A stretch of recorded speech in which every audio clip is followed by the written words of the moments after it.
Bonjour et bienvenue dans cette nouvelle vidéo. Je vous propose de continuer sur le sujet de la manipulation et la conservation du lait maternel. La dernière fois, nous avions vu qu'il y avait des temps acceptables et des temps, euh, on va dire, idéaux pour conserver le lait maternel. Là, j'aimerais revenir avec vous sur les différentes façons de conserver du lait maternel. Alors, dans un premier temps, vous le tirez. Vous le tirez au tire-lait. Vous avez un tire-lait qui est efficient. Un tire-lait qui est efficient, c'est un tire-lait qui permet de tirer du lait pour toutes les mamans. Comme vous l'avez peut-être remarqué, il y a des mamans qui tirent beaucoup de lait avec un tire-lait d'une certaine sorte et d'autres mamans qui ne tirent pas beaucoup de lait avec le même tire-lait. Donc en fait, quand on veut recommander un tire-lait, on essaye de prendre un tire-lait qui permet à toutes les mamans de tirer le lait. Parce qu'il y en a certaines qui font plus facilement du lait ou qui expriment plus facilement du lait, qui ont une lactation qui est plus abondante, plus facile. Il y a des mamans qui ont des lactations qui sont un petit peu plus compliquées ou qui ont un petit peu plus de mal à tirer ou qui arrivent un peu moins bien. Donc en fait, quand on prend un tire-lait, on veut un tire-lait qui fonctionne chez tout le monde. Si votre voisine a eu des quantités de lait importantes avec un certain tire-lait, ça ne veut pas dire que vous pouvez. Par contre, si ce tire-lait a été évalué sur des grandes quantités de mamans, et je ne parle pas de groupes Facebook privés sur lesquels il y a des pseudo-vendeuses qui font des recommandations, mais je parle des tire-laits qui ont été évalués par des experts, pas du tout par des gens qui sont commercialement concernés, eh bien, c'est mieux parce qu'on sait que ça va marcher pour vous, pour votre voisine ou pour quelqu'un d'autre et on ne se posera pas de questions. Bon. Donc maintenant, vous tirez votre lait. Votre lait, vous le recueillez soit dans une corque, soit dans un kit de tirage. Par exemple, voilà un kit de tirage. Vous avez tiré votre lait. Qu'est-ce qu'on fait? Eh bien, après le tirage, on va devoir le réfrigérer. Ça, c'est la première chose, hein. C'est la chaîne du froid qu'on connaît pour tous les autres aliments. C'est-à-dire que d'abord, on réfrigère et ensuite, on congèle si on veut congeler. D'accord? Dans cet ordre-là. Donc, le lait que vous venez de tirer, vous allez le mettre à rafraîchir au frigo. Première chose. Et puis ensuite, quand il est frais, eh bien, vous pourrez décider de le portionner. Donc, il y a des mamans qui vont prendre des flacons comme ceci, qui vont en fait aller les fermer. Alors, j'ai pas prévu de bouchon pour les fermer, mais c'est pour vous montrer. C'est-à-dire que là, elles vont boucher et puis elles vont poser dans le réfrigérateur. Il y a des mamans qui vont tirer directement dans des sachets que l'on peut connecter en dessous de la tétrelle du tire-lait, par exemple. Et il y a des mamans qui, en fait, après avoir tiré leur lait, vont le rafraîchir d'abord et puis ensuite, elles vont le pouler. Donc, on peut aussi très bien prendre une grande bouteille dans laquelle on va collecter tout le lait qu'on a tiré sur la journée. C'est tout à fait une possibilité.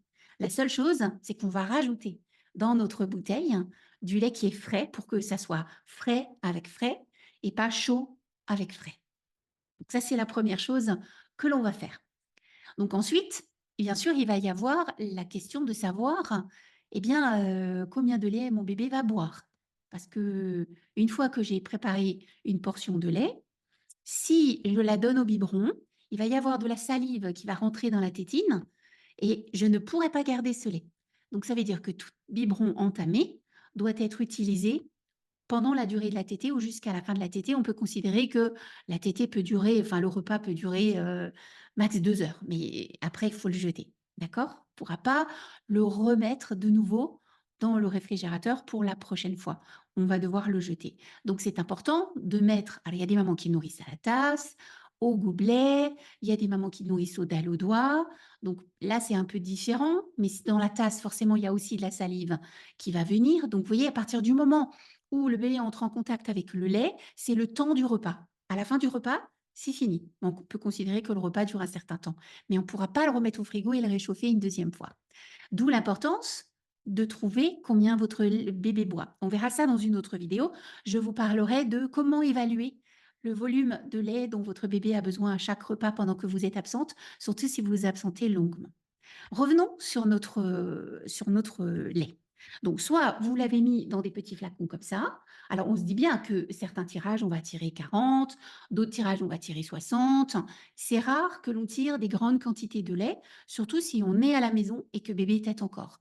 Donc, ces mamans qui arborent des gros volumes de tirage sont plutôt rares et vous ne devez pas vous inquiéter si ce n'est pas votre cas. La norme, c'est plutôt de tirer des petites quantités en plusieurs fois et puis ensuite, ben, c'est avec ces plusieurs fois sur un jour ou sur plusieurs jours qu'on va pouvoir constituer un repas pour bébé. Donc, admettons que je poule mon lait. C'est-à-dire qu'il est frais, hop, je remets à chaque fois dans la bouteille pour la journée complète. Ensuite, ben, tout dépend. Si je veux le garder pour plus tard, l'idéal, c'est que je le congèle. Vous avez vu qu'on peut garder le lait pendant 72 heures de manière idéale et puis plus longtemps de manière acceptable. Maintenant, si c'est pour le mettre au congélateur, bon, allez, allons-y au bout des 72 heures pour le congeler. Si on le congèle, l'idéal, ce serait de faire des petites portions. Parce que si je congèle, par exemple, ben, un gros flacon comme ça rempli et que ça ne correspond pas, parce que c'est pas assez.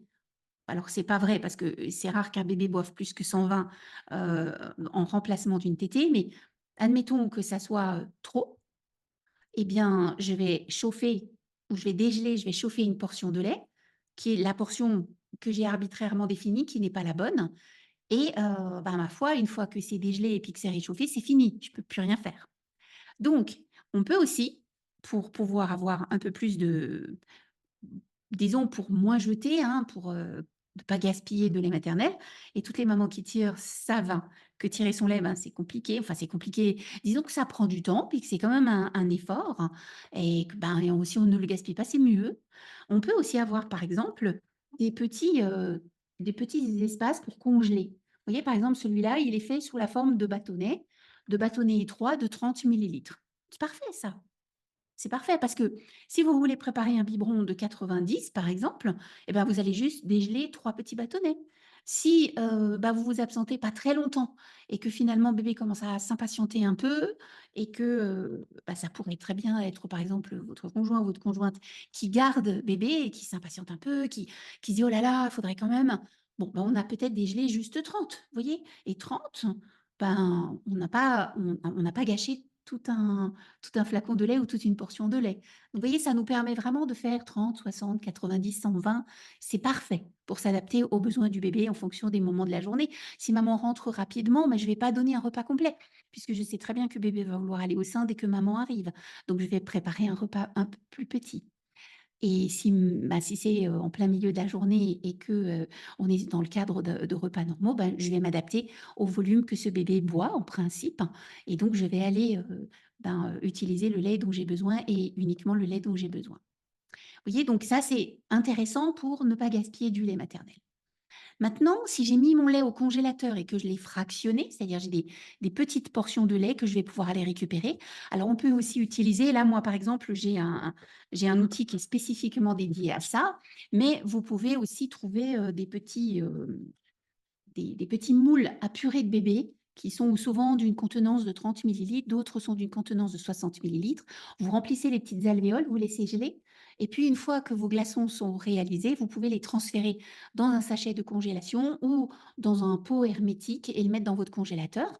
Et vous pourrez aller prélever ce dont vous avez besoin, bien sûr avec des mains bien propres, hein. Vous pourrez aller chercher 1, 2, 3, 4 glaçons en fonction de votre besoin pour pouvoir les mettre à dégeler. En plus, comme les glaçons sont petits, ils vont dégeler beaucoup plus vite que si ce sont de gros glaçons, comme par exemple ici ou dans un sachet de congélation du lait maternel.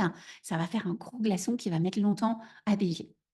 Du coup, bah, comment on fait? Alors, si c'est des flacons, il va falloir qu'on portionne exactement le repas de bébé. Parce que si on met dans le congélateur des flacons comme ça, avec chaque fois que 30 dedans, on va utiliser un espace absolument incroyable, c'est pas vivable. Donc, la deuxième solution, c'est de prendre des sachets de congélation. Alors, ils ont souvent une contenance de 180 ou 150 millilitres la plupart du temps. Évidemment, si vous les remplissez, vous avez compris que vous avez congelé trop dans le même sachet. Et donc, probablement, potentiellement, vous pourriez devoir jeter. Donc, pareil, on va utiliser nos sachets en les remplissant en 30 ou en 60 maximum. On va chasser l'air, on va les coucher, on va les séparer avec des feuilles de papier essuie-tout et on va mettre un millefeuille comme ça dans notre congélateur. Ça nous fait des glaçons qui sont fins et ça nous fait, donc je vais en sortir un, 2, 3. Évidemment, c'est moins économique que d'aller faire des glaçons dans un moule spécial que l'on va démouler, puisque là, on va utiliser moins de plastique. Maintenant, chacune fait comme elle a envie, comme elle pense que c'est bien pour elle. Et puis, fondamentalement, voilà, vous vous adaptez comme c'est bon pour vous. Du coup, une fois que ce lait est congelé et qu'il est congelé dans des petites portions, je sais que je vais pouvoir aller prélever exactement ce dont j'ai besoin et pas plus. Du coup, eh bien ça, je vais pouvoir le dégeler pour le proposer à mon bébé. Selon comment je vais fonctionner, ben, si c'est pour une absence, temporaire, c'est-à-dire je m'en vais cet après-midi pendant, l'après-midi et donc je vais prévoir de dégeler, bah, je peux par exemple très bien mettre la veille au soir mes glaçons dans le réfrigérateur et puis mon lait va dégeler tout doucement au fil du temps. Si c'est pour apporter à la nourrice le lendemain, normalement, c'est mon lait frais que j'ai tiré la veille au travail. Sauf que, il y a des mamans qui arrêtent d'allaiter avant la reprise du travail, hein, et qui donc en fait ont fait un stock au congélateur et c'est ce lait-là qui va servir de transition avant de passer sur une préparation lactée pour nourrisson. Donc celles-ci, elles sont pas sur du lait frais, elles sont sur du lait congelé. Donc, eh bien, elles vont tout simplement pouvoir aller sortir à la veille, préparer les biberons ou les tasses en fonction de la possibilité. On sait que c'est toujours mieux d'éviter le biberon avec une tétine. Je suis obligée d'en parler parce qu'il y a des mamans qui n'ont pas d'autre solution et fondamentalement, on ne peut pas se mettre la tête, dans le sable et puis ignorer, ces mamans-là. Donc soit dans la tasse, soit dans le biberon tasse, soit dans le biberon tout court, elles vont portionner les repas de bébé. C'est généralement comme ça que les crèches ou les nourrices souhaitent recevoir, les repas de bébé, c'est-à-dire déjà portionnés dès l'après, la plupart du temps. Si c'est différent pour vous, vous vous adaptez, n'est-ce pas? Et donc, si toutefois vous avez besoin de dégeler plus rapidement du lait, bah, si vos glaçons petits vont dégeler assez vite, vous aurez peut-être juste besoin, par exemple, de mettre de l'eau tiède dans une tasse ou dans une casserole. Alors, on ne parle jamais d'eau très chaude, on parle plutôt d'eau à 40 degrés parce que si on fait bouillir l'eau et qu'on pose notre flacon dans de l'eau très chaude, le lait qui est, vers les parois va être, chauffé beaucoup plus que nécessaire. Ça va cuire les graisses, ça va dégrader les protéines, ça va dégrader les anticorps. Donc on veut dégeler dans une ambiance plutôt à 40 degrés. Donc vous voyez plutôt de l'eau un peu tiède. On met le flacon à l'intérieur avec les glaçons dedans ou le sachet, ça peut être un sachet aussi et puis on va laisser, tout simplement, dégeler tout doucement avant de pouvoir le donner au bébé. Évidemment, quand le lait va dégeler ou même si vous laissez poser du lait au réfrigérateur, vous verrez que souvent en bas, ça devient transparent, puis la crème monte. Alors celles qui ont eu, la chance d'aller chercher du lait à la ferme, par exemple, lait de vache, là, pour le coup, elles savent que quand on laisse le pot à lait au réfrigérateur toute la nuit, le lendemain matin, bah, il y a de la crème au-dessus. Donc bah, là, c'est la même chose. Le lait maternel se sépare, il y a du gras au-dessus. En dessous, ça devient plutôt transparent, mais c'est pas grave, il suffit de remuer de nouveau le lait. Donc, et puis, ce sera tout à fait parfait et comestible pour le bébé. Donc, vous avez vu, ce qui est important, c'est de portionner correctement, c'est de réfrigérer d'abord et de congeler après et de surtout pas passer du chaud au congélateur, de pas mélanger du lait qui est déjà froid au réfrigérateur avec du lait qu'on vient de tirer qui est plutôt chaud. Donc si je poule comme j'ai fait ici, eh bien je vais aller rajouter mon lait une fois qu'il sera froid dans ma bouteille. Ça peut avoir un intérêt parce que en fonction de la façon dont vous tirez votre lait, vous savez que quand on tire son lait ou quand bébé vient téter, il y a des réflexes d'éjection, c'est-à-dire le lait va être éjecté par le sein. En fonction de la force des réflexes d'éjection, il y a plus ou moins de particules de gras qui vont se mélanger dans le lait. D'où l'importance aussi d'avoir un bébé qui tète correctement quand on est au sein, puisque c'est valable pour la tétée, mais c'est aussi valable au tire-lait. Donc, si on a un tire-lait qui est efficace et qui permet d'éjecter correctement le lait, ben, on va avoir plus de particules de gras dans le lait. Donc, si on poule notre lait, et ben, en fait, on va un petit peu homogénéiser et on va avoir, puisque c'est ce que le bébé a sur 24 heures, du lait plus gras à certains moments, moins gras à d'autres moments, etc. Mais sur 24 heures, il a finalement la bonne quantité de gras. Donc, en faisant ça, bah, tout simplement, on mélange et puis ça permet d'avoir à peu près la même chose pour chaque repas. Donc, comme je vous disais tout à l'heure, le réchauffage, il va se faire lentement parce qu'on va le faire dans de l'eau qui est tiède, pas dans de l'eau bouillante. Donc, il faut que vous prévoyez un petit peu de temps pour ça. On n'a pas besoin de réchauffer forcément beaucoup. Les bébés boivent du lait à température ambiante. Évidemment, au sortir du réfrigérateur, pour un tout petit bébé, en hiver, il va utiliser beaucoup de calories pour se réchauffer, hein, comme quand on mange une glace, nous. Donc, on va éviter de donner du lait très froid. En été, on pourrait plus ou moins laisser le lait froid avec un bébé qui est plus grand. Ça ne poserait pas vraiment beaucoup de problèmes. Là, ce qu'on cherche, c'est tout simplement à avoir quelque chose à température au moins ambiante, et puis sinon légèrement tiédi. Ça n'a pas besoin d'être chaud. De toute façon, on ne voudrait pas, que ça soit vraiment, vraiment chaud. Donc maintenant, si j'ai chauffé mon lait, tout à l'heure, on a dit que un biberon ou une tasse qui est démarrée, il y a forcément de la salive qui est rentrée en contact avec le lait. Donc en fait, il y a une forme de contamination du lait, on ne va pas pouvoir le garder longtemps. Donc un repas qui est commencé et qui n'est pas terminé, vous pouvez garder le temps du repas, mais vous ne pouvez absolument pas le remettre au réfrigérateur. Il va falloir le jeter. C'est pour ça que parfois c'est mieux de, de préparer un repas, une tasse ou un biberon un peu plus petit et puis de rajouter peut-être encore une petite portion après, si bébé a encore faim, pour éviter d'en faire des gros puis de jeter. Alors pour vous, ça va paraître évident parce que vous êtes la personne qui tire le lait. Maintenant, pour la personne qui garde le bébé, le tirage du lait, ça peut sembler extrêmement abstrait et puis bon, on peut comprendre, hein, quand on ne connaît pas les choses, ben, on ne comprend peut-être pas l'énergie que ça prend et l'effort que ça demande et la concentration, puis l'angoisse de ne pas en avoir assez et puis, voilà, les mamans sont quand même très préoccupées. Donc je vous invite à en parler à la personne qui garde votre enfant et de lui dire: «Voilà, pour tirer du lait, moi, ça me prend du temps, puis j'en ai pas de manière, heu, indéfinie puisque, soit mon bébé est là et donc je lui donne à téter, mes seins ont prévu de donner du lait pour un bébé pour une journée. La moyenne, c'est à peu près 800 millilitres par 24 heures. Soit c'est mon bébé qui le boit, soit moi je le tire au tire-lait.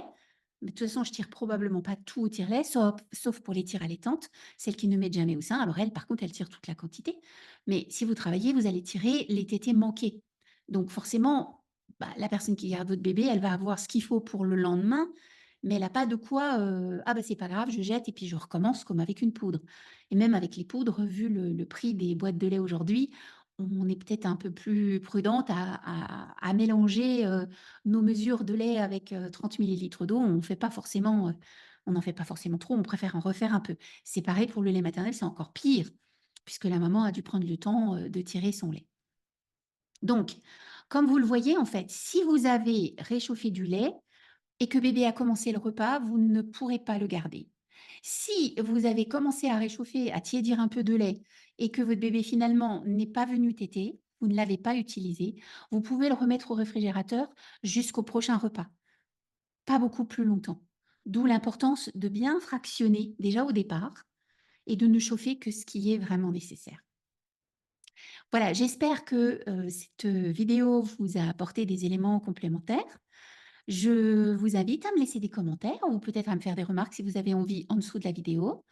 Et ben moi, je vous dis à bientôt pour un prochain sujet. On parlera de comment savoir combien de lait j'ai besoin pour mon bébé pour les repas manqués quand je ne suis pas chez moi. À bientôt.